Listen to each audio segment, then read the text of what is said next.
Okay, we're shooting this time. Heads up, please.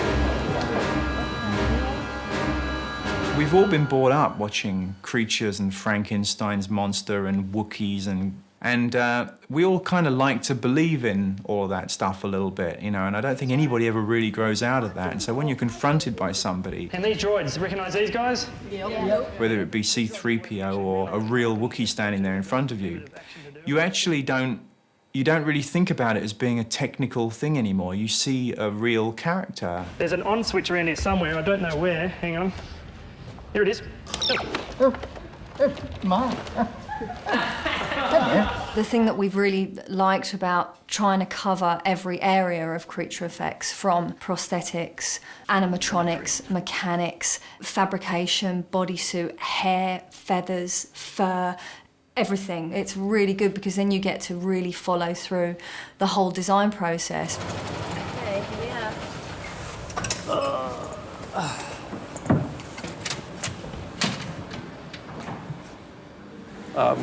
Something that I'd seen, which was a kind of, I mean, originally what I saw was a kind of scarring, but it's like perfectly symmetrical little ridges that just came right, if I dare. Yeah, dare. Wreck your... Go for it. But it would go, you know, there'd be one there. Mm-hmm. I mean, it's probably, it has a ridge on it, which obviously I can't do. And the final piece of the jigsaw came from George, who actually had a picture of a sculpture that he had that had all those striations running down the face, and he went, I want it to kind of look like that. That's what we're trying to do. Oh, wow, okay. These stripes on the head, and then there's a back shot. I mean, we're still doing makeups in foam latex, but I guess the biggest advances that are being made now are in animatronics.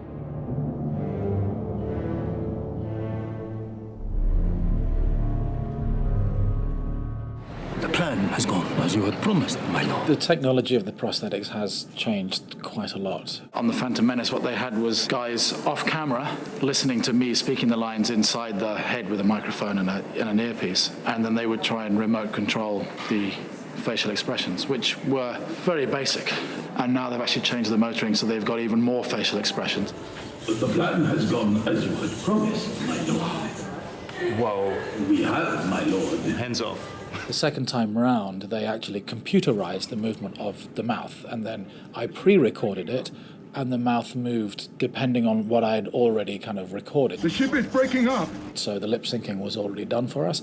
Now they've even refined all of the kind of mechanics of moving the facial expressions. When you're doing something like I am, which is basically I'm not a faced actor, I'm within prosthetics, you translate a lot of the personality of the character with your body. The plan has gone as you had promised, my lord. So Newt is this kind of very slimy sort of character who is hunched and disappearing inside of himself. And Kiadi has a kind of grace about him, and his body is much stiller and he's much more elegant. And that's the way in which I try to portray my idea of the character through all of this, you know, mechanical, rubbery stuff that's on the outside. Have you shut down your droid armies? We have, my lord.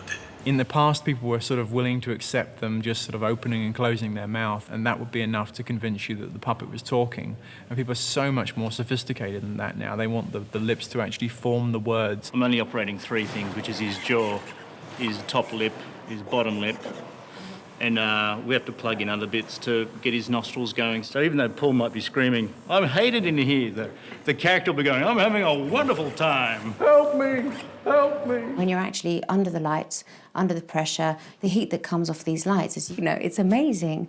And if the air conditioning has to be turned off because of sound, and all your senses are cut off, you can't really hear. And you're breathing warm air as well. So I think it takes a special kind of performer to be able to embrace this kind of work.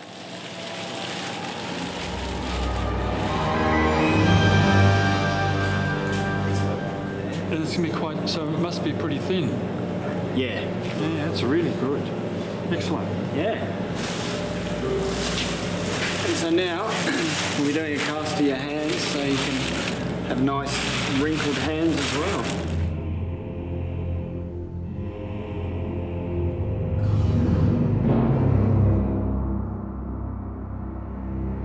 basically, I come from kind of inside the character. So for a while, I thought of things like the wisdom of a gorilla. There's this darkness around my eyes. My eyes are black. Even though they might be huge animals that could, crush you to death, there's wonderful tenderness and accumulated wisdom. And I was looking at that and I thought, well, there's an element of that there in the eyes. And then there's this aging here, that reminds me of an old man. And all this complicated information sort of zaps through your brain and through the synapses. But then there comes a point in time where you go, goodbye, and it all goes, and then you just let it sit, and those elements just come spontaneously. So with the makeup artist's help and with George's help, I found myself sort of putting together this character. What's it like without the bottom teeth? It looks okay, actually. Do you want to try it without the bottoms? Let's take them out. There we go. I like that top lip. And it's a completely different expression. It is. Yeah. I think it's better without. Yeah, so do I. Yeah.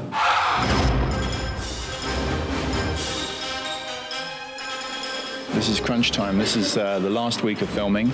Almost everything that we've done seems to be on this week, but it's pretty exciting, and I'm actually very sorry to see this film go now because it has been so much fun.